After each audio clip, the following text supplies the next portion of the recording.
Bisakah kamu membuktikan adanya alam kubur? Aku akan membunuhmu, maka kau akan buktikan sendiri alam kubur itu. Aku butuh jawaban yang ilmiah. Apa kau pernah bermimpi? Pernah. Aku tidak percaya. Kenapa tidak percaya? Karena aku tidak melihat mimpimu. Sesuatu yang terlihat belum tentu tidak ada. Demikian juga dengan alam kubur yang tak terlihat, tidak dapat diterima logika, namun bisa diterima oleh iman. Sedangkan mimpimu saja yang bunga tidur, tak dapat kau buktikan secara ilmiah, apalagi alam kubur yang bukan mimpi, namun lebih gaib daripada mimpi. Apa kau punya alasan atau pendapat untuk meyakinkanku? Jika kau meminta bukti secara ilmiah terhadap hal yang tidak ilmiah, itu sama saja dengan memasukkan kepalamu ke dalam lubang jarum. Sedangkan alam ini punya beragam dimensi yang di luar nalar. Kami punya Al-Quran, memang bukan kitab ilmiah, namun ilmuwan sangat sering menemukan fakta ilmiah yang sudah terlebih dahulu diinformasikan oleh Al-Quran. Contohnya, sungai di bawah laut yang ditemukan oleh Jekis, namun Al-Quran sudah terlebih dahulu menjelaskan dalam surat Al-Furqan ayat 53. Suara ultrasonik tentang tumbuhan bertasbih ditemukan oleh Profesor William Brown, tapi sudah terlebih dahulu dijelaskan dalam Al-Quran, surat Al-Isra ayat 44. Fenomena hujan hewan yang pernah terjadi sudah terlebih dahulu dijelaskan dalam Al-Quran, surat Al-A'raf ayat 133. Black hole sudah dijelaskan dalam Al-Quran, surat At-Tur ayat 15-16. Ruang hampa udara di angkasa, semakin tinggi kita naik, semakin membuat dada sesak. Dan itu sudah lebih dahulu dijelaskan dalam Al-Quran, surat Al-An'am ayat 125. Nabi Muhammad membelah bulan, bukan dongeng belaka, tapi terbukti ada bekas bulan terbelah. Jilatan anjing yang dibasuh dengan tanah, ternyata ilmuwan menemukan bahwa kuman pada air liur anjing hanya bisa mati dengan tanah. Dan ratusan lagi fakta ilmiah lainnya yang terdapat di dalam hadis dan Al-Quran.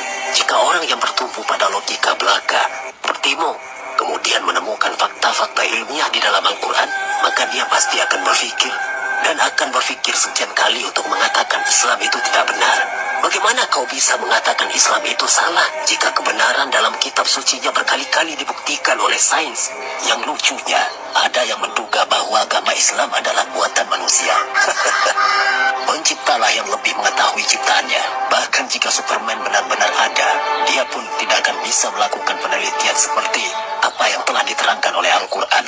Lihatlah, tubuh kita tak bisa kita kuasai sendiri. Bisakah kita menahan kedipan mata seharian, menahan buang air kecil dan besar seminggu atau sebulan, menghentikan pekerjaan organ dalam kita seperti jantung, menukar oksigen dengan bahan lain untuk bernafas?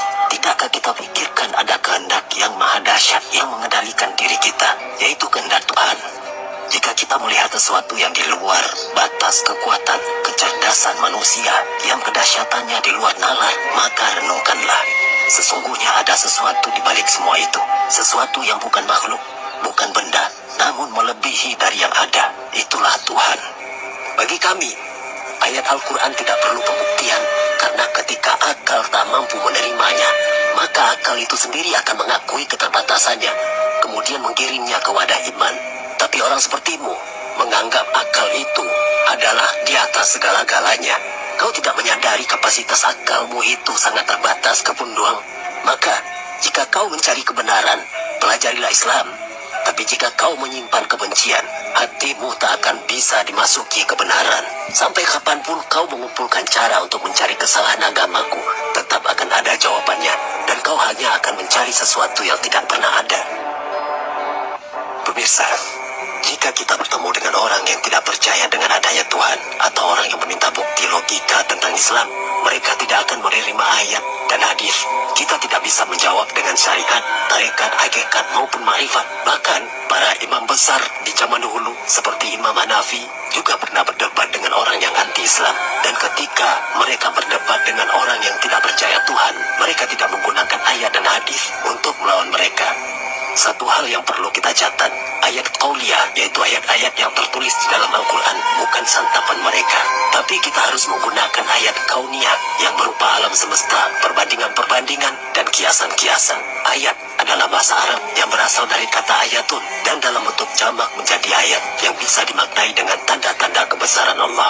Dan lafaz ayat disebutkan sebanyak 295 kali di dalam Al-Quran.